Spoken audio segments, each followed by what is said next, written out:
Finally, I'm filming my first YouTube video, and it's about something that is very contentious. So I'd just like to say welcome. Thank you for subscribing. Thank you for being patient with me as I created this channel and procrastinated for such a long time, taking a long time to upload my first video. You know, finally, I'm doing it. So I hope you subscribed, and if not, do the most and subscribe to my channel. And I hope you enjoy it. I cringe every time I hear somebody say, apartheid was not all that bad, or seeing a post or tweet saying something similarly insidious. Okay. It is often justified by people who were active beneficiaries of the regime and its exploitations. This includes, but not limited to, white people who are nostalgic about apartheid. Then it also includes black elites, and it also includes Asian and colored people who actively benefited from being more of higher on the social hierarchy as opposed to black people. In this video, not only will I disagree with that atrocious statement, but I will also explain with a few arguments why that statement is just so disingenuous. And I will also explain why apartheid is an evil that was made to cripple the black majority. I feel like before we even get into the conversation and the objective, which is to dissuade black people from endorsing the statement that apartheid was not all bad, or at worst, actually them saying it themselves, I think we need to first define apartheid. Okay? And apartheid, which is Afrikaans for apartness, was the system of institutionalized racism endorsed by the National Party, which came into power in 1948. You know, it basically made the separateness of the races official law, if you think about it. South Africa's National Party introduced the apartheid system into law in 1948. It was an intricate system of institutionalized racism that formed much of the mid to late 20th century South African and Southwest African, or which is present-day Namibia, political landscape. Apartheid ensured that South Africa was subject to the white minority rule, who in 1988, in the late 1980s, they only formed 14% or 14.8% of the population. They did it in such a way that they stratified the races, where white citizens enjoyed the most political and socio-economic benefits, followed by Asian people, then by colored people, and lastly, black people, who made up the population's majority at 74.8 or 74%. Sorry, got my statistics wrong. That's 74%. Now, 14.8% times 5 is 74%. Can you imagine that the white man, the white minority ruled, subjected black people to a great deal of draconian laws that were very repressive, and we were a majority, I'm quite angry at that, but I'm not angry at black people for that, but I'm angry. Very angry at that. Apartheid ensured racial segregation and grossly unequal socioeconomic development among those racial lines, And it was developed by a group of Afrikaner intellectuals, which included academic elites, it included religious leaders, and it included a team of eugenicists, Eugenics is basically a theory that suggests that one race is practically superior and it possesses certain characteristics that make it superior, and anybody who does not conform to that or does not meet the criteria to become that superior race is how can I say, an outlier or something, but basically they were cast out of the society. That's what eugenics is. And it was championed by the likes of Daniel Francois Malan and Hendrik French Verwoerd. And that's basically what apartheid is in a nutshell. The rationalizations for apartheid were borderline gross, they were egregious, they were disgusting. To hear a white person speak of my race like that, it is infuriating. Albeit, they were widely supported. There were various justifications for apartheid. There were intellectual arguments, there were religious arguments, and there were political arguments as well. And I will showcase, or rather I will show you different snippets of different intellectuals justifying or rationalizing apartheid. By far the largest church denomination in the Union of South Africa is the Dutch Reformed Church, with a membership of almost 2 million white and non-white members. With us this morning is Dominee Adrian Berger, Secretary of the Federal Council of Dutch Reformed Churches and editor of Die Volkte, the Transvaal Church magazine. Dominee Berger, you believe in apartheid as a way of life. Yes, I do. Why? In South Africa. Why is that, sir? Because the race, which is in a lesser state of development, is by far in the majority here. And numerically, of course, they are much stronger. And because also I believe that it is according to God's will that the white race, which is in the majority in this country, should be preserved. And also everything we have done in the last 300 years and built up in the church and in the state should be preserved and not be swallowed up by an, I wouldn't say inferior race, because I don't believe it is an inferior race, but a lesser a race which is in a lesser state of development, that's all. Do you find any conflict between apartheid and Christianity? No, certainly not. As a matter of fact, our Dutch Reformed churches are doing much more for the Christianization of the non-white people in this country than any other Protestant church in this country and anywhere in Africa. We as Christians believe in the development of the non-white people, and we certainly try to develop them as far as possible by building their churches, subsidizing them in their church work, and we are also trying to give them leadership where they want it. And our experience is that these people prefer to be left in their own churches. As a matter of fact, there are 9 different non-white churches belonging to the Dutch Reformed Church amongst the non-white people. And they prefer that. There are instances when we come together on a higher level in conferences and sometimes also in their churches. We often come there as white people to visit them, and there are also instances where we even have communion with them. Can you foresee any eventual end to apartheid in the Dutch Reformed Church? The Dutch Reformed Church does not practice apartheid because we believe that integration is religiously wrong or ethically wrong. Certainly not. In theory, we have nothing against integration. It's only a matter of practical policy in this country. Now, for this moment, if conditions should change, this or any other practical policy could also be changed. Now, all of these reasons, regardless of their absurdities, they were widely supported, and they have 2 things in common. One, racial superiority. It is no secret that apartheid was actually a white supremacist idea that worked to keep white settlers, or their descendants rather, at the top of the food chain, with every other race being subordinate. And they had this deep resentment for black people, so they were the ones who were kept at the bottom of the food chain. Okay. Another thing that drove people to actually institutionalize racism in South Africa was fear. Okay. These people were afraid that the Afrikaner culture and language would get lost in this rainbow nation. It wouldn't be preserved. So they feared that they will become alienated in their own country. But what they feared the most was them losing what they had obtained in South Africa through 300 years of exploitation, of cheap labor, of migrant labor, slavery, and you name it. All those things that they did, would be in vain.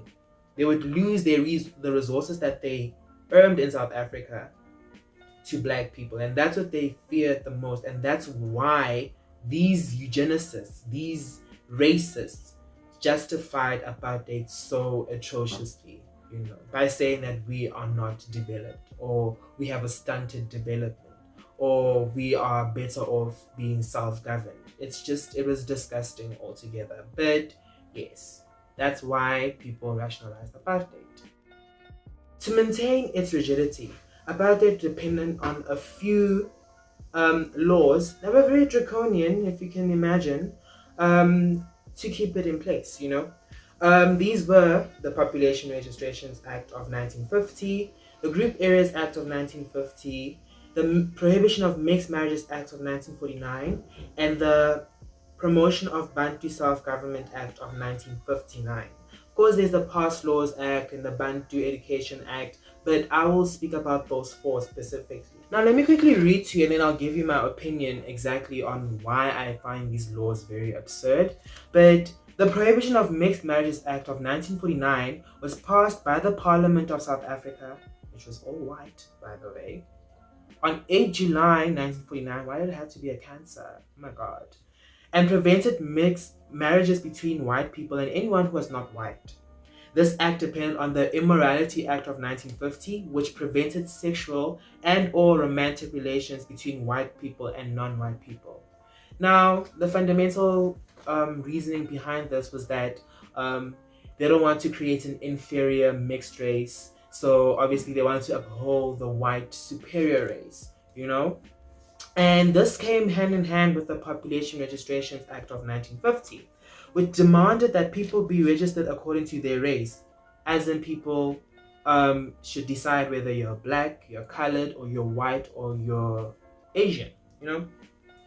As I mentioned earlier, your race was a key determinant in how you were treated. Obviously, if you were closer to whiteness, you were treated better than if you were closer to blackness. Let me just put it straight. White and black were the two extremes, and everything in between was the fluctuation pool. So that's how you were treated. The closer you were to whiteness, or if you were white, of course, you were treated with a little bit of superiority. And if you move further to blackness, the treatment that you got was a bit atrocious. The problem with this law was the fact that some people were pretty much racially ambiguous. They were biracial people, you know. And when I say biracial, I'm not just talking about black and people who are black and white. I'm talking about people who are white and Asian. I'm talking about people who were white and Indian. I'm talking about people who were black and Indian. You know, there was this ambiguity going on of different races, which made it difficult for you to actually pinpoint exactly what race you were. On one day, people could easily put a pencil through my hair, and because of that, it won't necessarily just easily flow through. I have 4C hair, okay? Because of that, I would be classified as black. But because of my skin color, somebody would say I'm colored. And because of the way I spoke Afrikaans or Setswana, I'd be considered colored, you know, because of those criteria that they applied. You know, so it was a little bit of a fallacy of its own. But nonetheless, the apartheid government kept it and upheld it. And with these two laws, the fundamental goal of apartheid was achieved, and that was racial segregation. And then we get to something that I find extremely atrocious: the Group Areas Act. Okay, this act aimed to eliminate the integration of races and mixed neighborhoods. Basically, think of District 6 in Cape Town. At the time, District 6 was before its demolition, of course. People lived in harmony, and there were many black, colored, and Asian people living in harmony, you know. And because of that, the government decided, you know what, we're going to invade this land and we're going to remove everybody that stays there. We're going to demolish this place and we're going to make it a white area, a white designated area. Also, considering that District 6 was actually closer to the CBD than, for example, the Cape Flats or Belleville and the likes, that's one of the reasons that drove the government into removing these people off of that area. It tried to counter the effects of rapid urbanization that happened during the Second World War or after the Second World War, and it assigned racial groups to different residential areas. In South Africa, it prevented people of color from accessing areas like, think of Brooklyn in Pretoria or Colburn, also in Pretoria, you know, which were actually reserved for white people, and these were the most developed areas of the time. And it put black people in places like Mamelodi or Soshanguve or Peli, or even worse, it actually put them in homelands such as Buputatswana or Leboa or Gazankulu, depending on what tribe you were. And this is where it gets interesting. When it comes to these homelands, the promotion of Bantu Self-Government Act of 1959 basically cemented this whole grander scheme of things. It basically said that it supports Black people self-governing or governing themselves without the interference of the apartheid regime, on the basis that they have an internal passport, a dompas, if you think about it. This law, if I can just read it to you quickly, was transformed the homelands into fully fledged self-governed enclave Bantustans, where Black people basically became foreigners in their own land, as living in a Bantustan would mean that you lose your apartheid South Africa citizenship.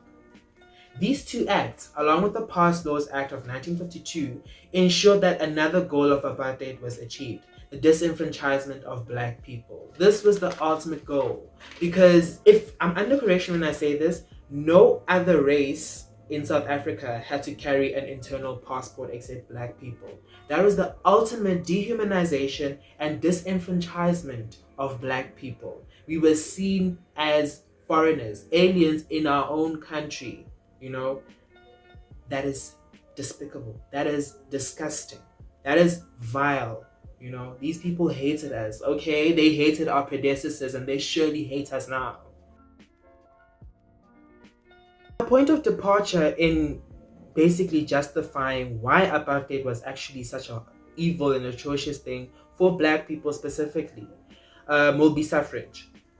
Suffrage, also known as political franchise, is simply the human right for you to vote in political elections. Now, the most conspicuous thing I can say about suffrage or the right to vote with regards to Black people in South Africa is that Black people weren't allowed to vote.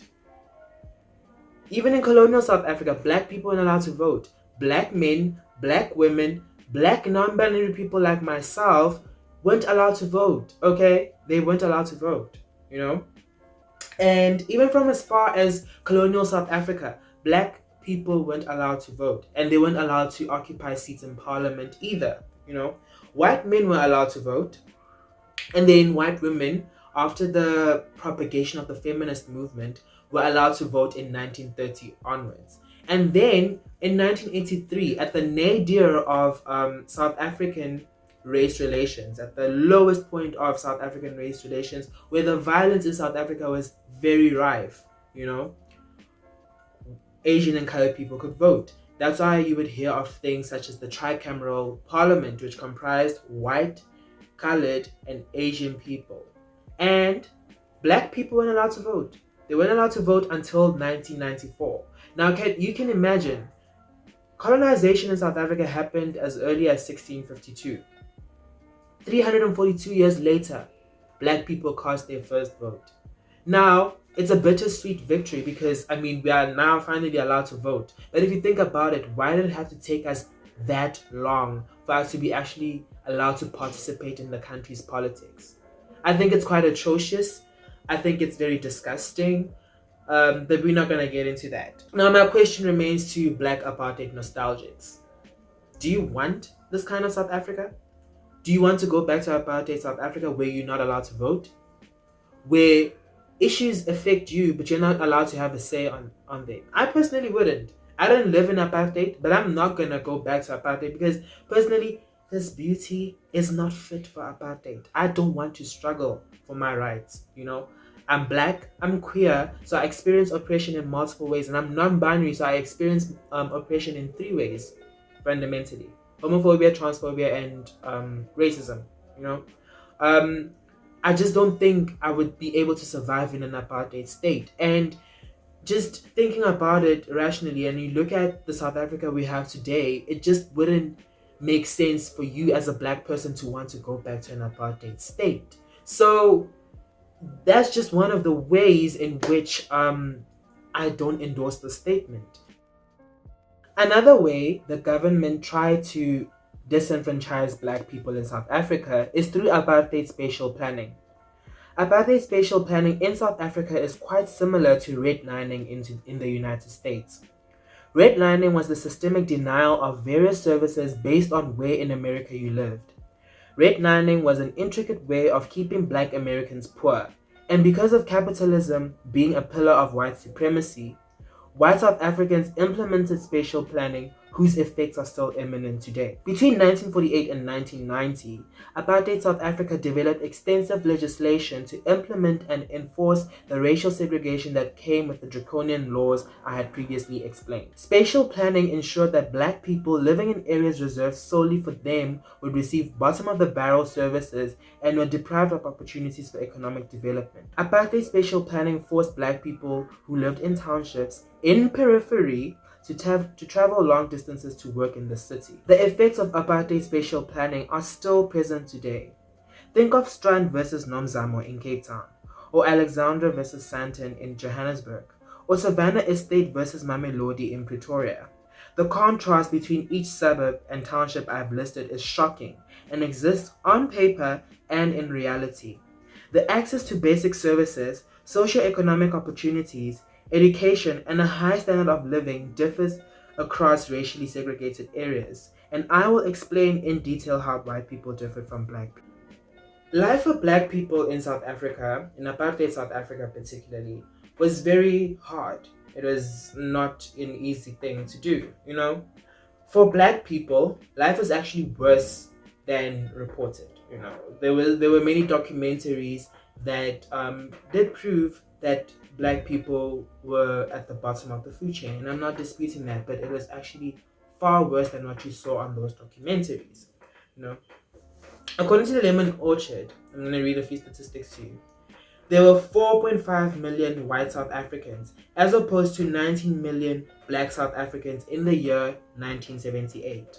And in that year, black people owned 13% of the land in comparison to white people who owned 87% of the land.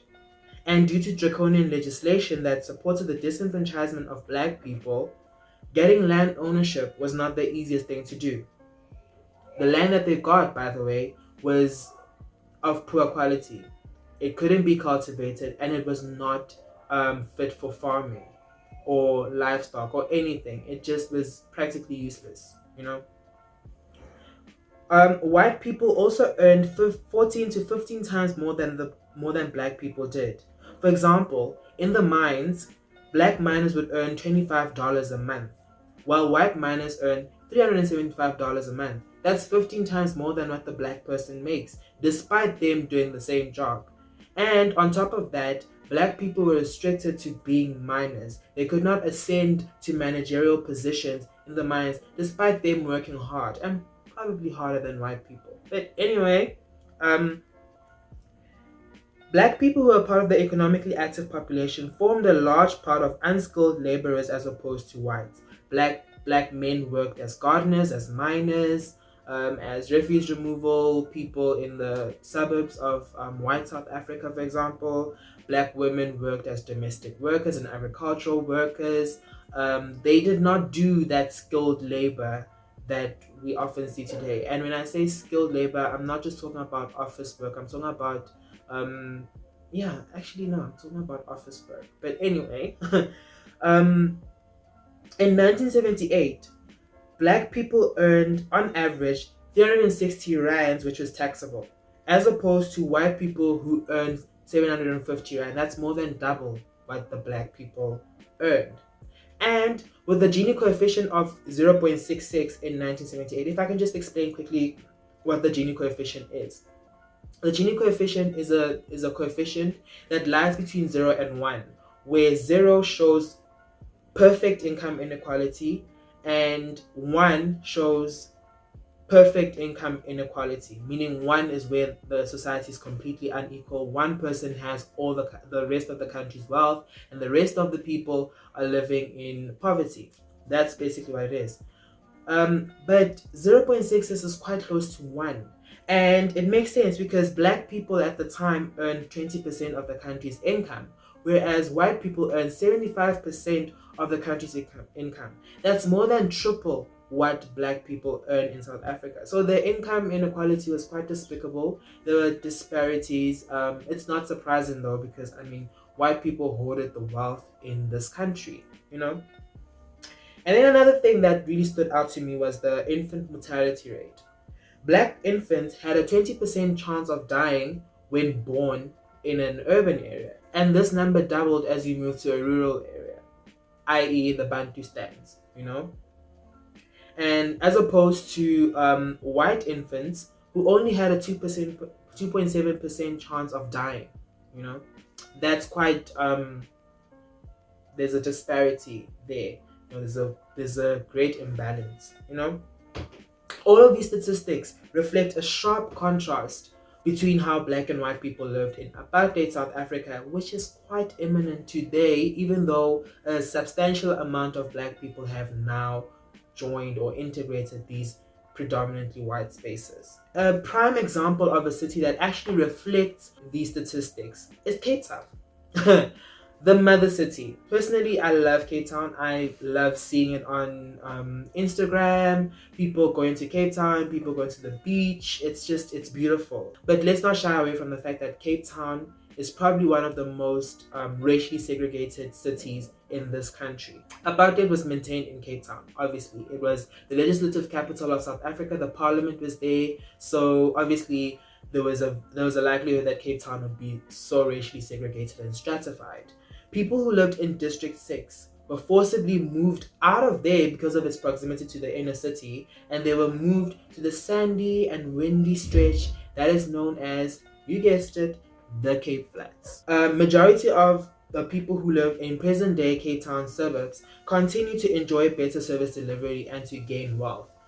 Who are these people? White people. They stretch the racial and economic divide, albeit that apartheid ended 27 years ago. You know, they still enjoy the benefits that came with apartheid today, and only a significant number of black people enjoy those benefits as well. Income and wealth inequality remains high among racial lines in Cape Town. Majority of black people in Cape Town live in the Cape Flats. There's only a select few people who actually live in the inner city and the surrounding areas, or the southern suburbs as they call them. It is said that the further you move away from the CBD, the further east you move away from the CBD, the less the quality of your life becomes. If I make sense. I'm not an English person, but you get what I mean. On top of living in deplorable conditions, you know, black South Africans had to deal with the police brutality subjected to them by the South African police.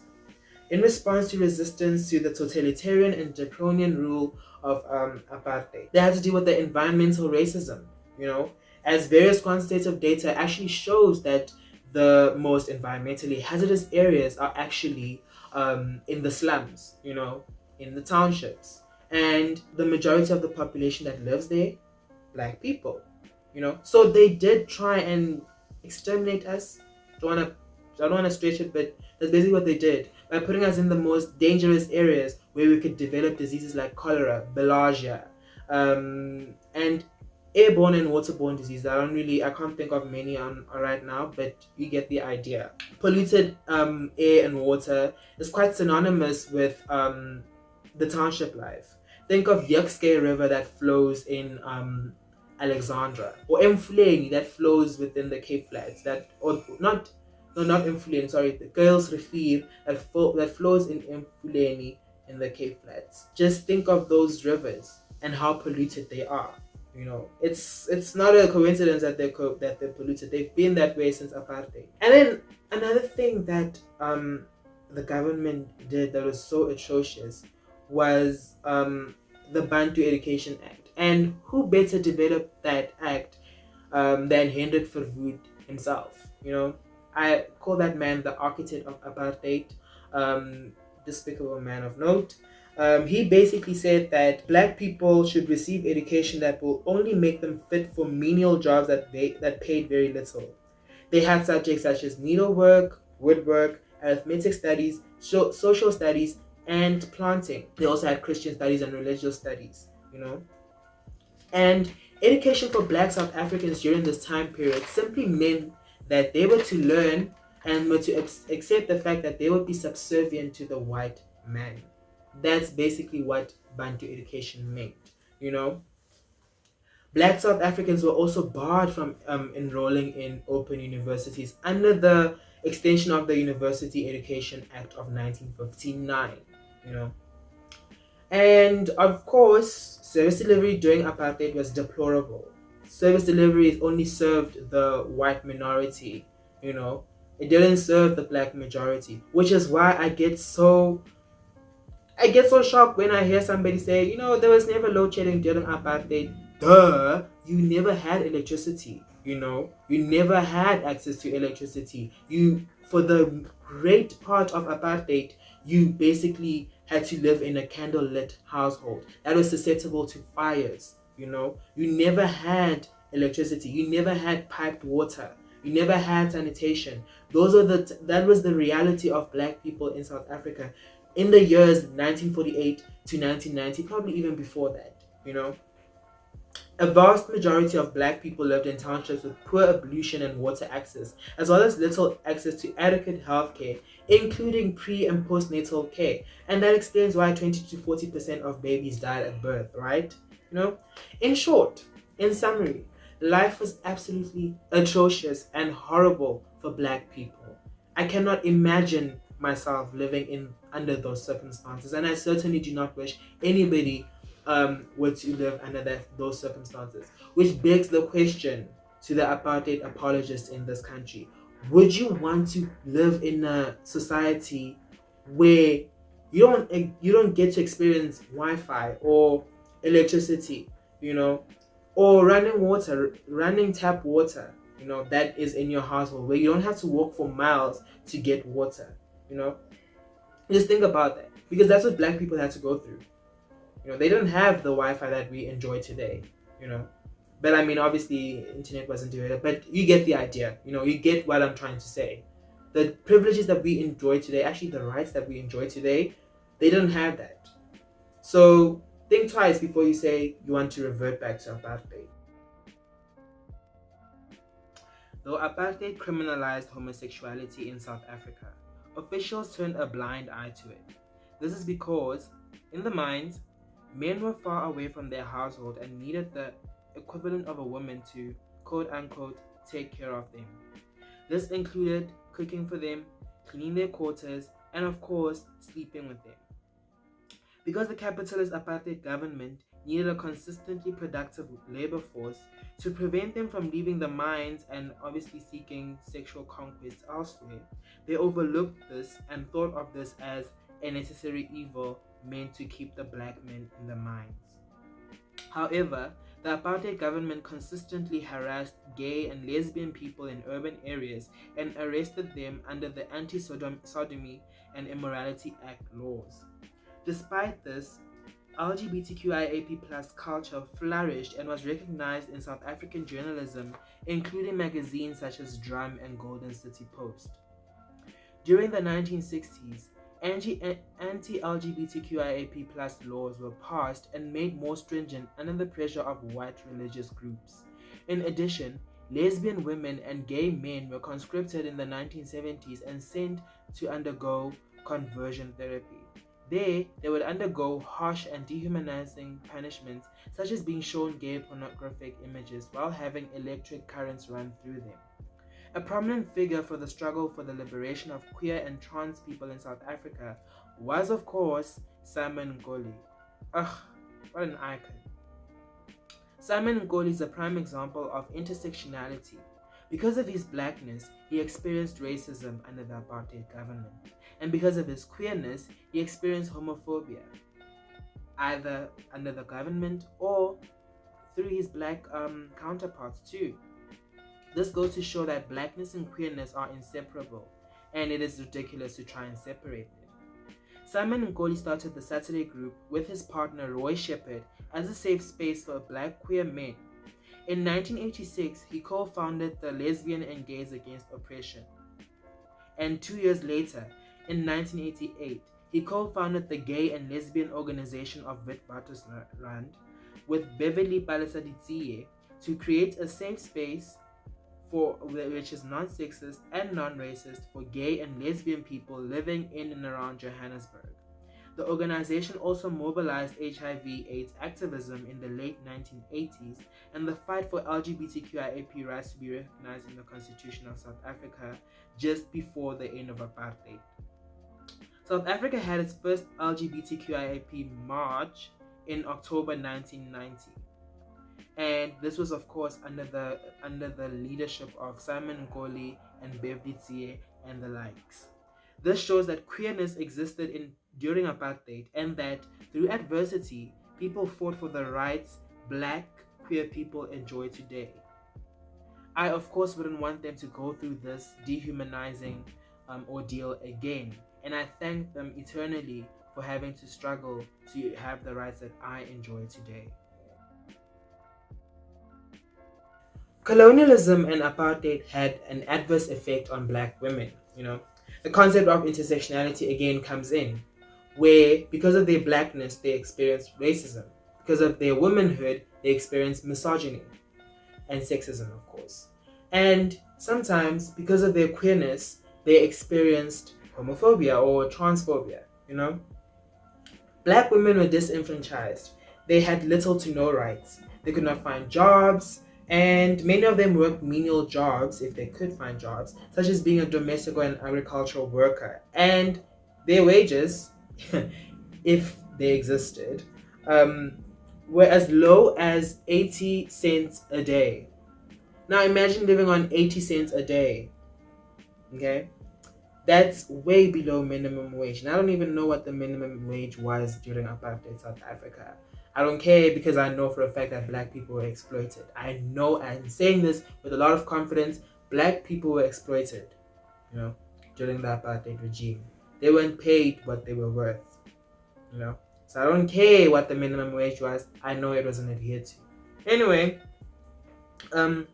because of the poor basic water and sanitation that they had, women and children were susceptible to diseases such as cholera and bilharzia, and they got various sanitary infections, and this increased infant mortality. Let me just have a drink. Okay. These kids were also extremely malnourished. They had malnutrition to deal with, and kwashiorkor. Life in the urban areas for women wasn't easy either. I mean, if you were with your husband, for your husband it was very easy to produce a pass, to say, I'm here to work, But because of the fact that there was a scarcity of jobs for women during apartheid South Africa, Black women in particular, I'm talking about Black women, they ran the risk of being deported. They were simply dependents, So they ran the risk of them being deported with their kids back in the homelands. And it's not like back in the Bantu stands of the homelands, life was any easier. The jobs were also scarce. People couldn't farm. People couldn't. The economy there was quite stagnant, for Black people. That's why I'm saying that this whole Self-Government Act was just a ploy to just further exclude Black people from South African mainland, And basically, Black people experience double, triple, even quadruple oppression, as Black women, as Black queer women, as laborers as well. Black women, queer laborers. That's basically their oppression tiers. And also, think about it. Because of the fact that most of the men were in the mines or were in the urban areas in pursuit of a better life, many households were headed by women, They were headed by women. So now imagine how difficult it is to raise a child under very difficult circumstances on 80 cents a day. So I just want you to think a bit about the harshness of the reality of Black women back then. Before you ever utter the words, I wish you could go back to apartheid. Just think about how hard it would be for Black women in particular, I want you guys to think about how speaking out of privilege just makes you seem like such a bigot, But anyway, let's just ignore that. In short, I just want to say life was very difficult for Black women. To conclude this video, I just want to say that in a nutshell, the aim of this video was to dissuade Black people from endorsing the statement that apartheid was not all bad for Black people, and they would bring back apartheid if they could. It was also to dissuade them from actually saying it themselves. Because it comes across as anti-Black. It comes across as, I don't know, it just comes across as vile. It's just borderline disgusting to say such a thing. Because life in South Africa was very difficult for Black people, regardless of your demographic, your sub-demographic. I'm talking about whether you're a woman, whether you're a man, whether you're a non-binary person, you're a queer person, you're a child, whatever the case may be. If you were Black, life was hell for you in South Africa, in apartheid South Africa, And I'm not trying to play Operation Olympics with other races, but realistically speaking, colored and Asian people enjoyed a little bit more benefits than Black people ever did pre-1994, and it was a fact, it is a fact. I understand why white people would want to go back to apartheid for obvious reasons. We know why you want apartheid back.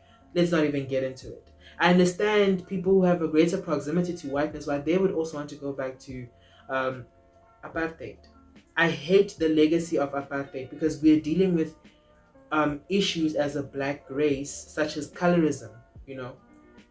The white supremacist idea, that racist white supremacy boiled down on us so much so that we internalize that racism and we develop colorism, where people who are further away from the proximity of whiteness, i.e. darker skinned people, are treated less desirably than people who are lighter skinned. It's a very disgusting thing, and it's all because of the fact that, white people just didn't want us here, But for Black people, I just want to ask, for Black people, why would you want to go back to such a draconian rule?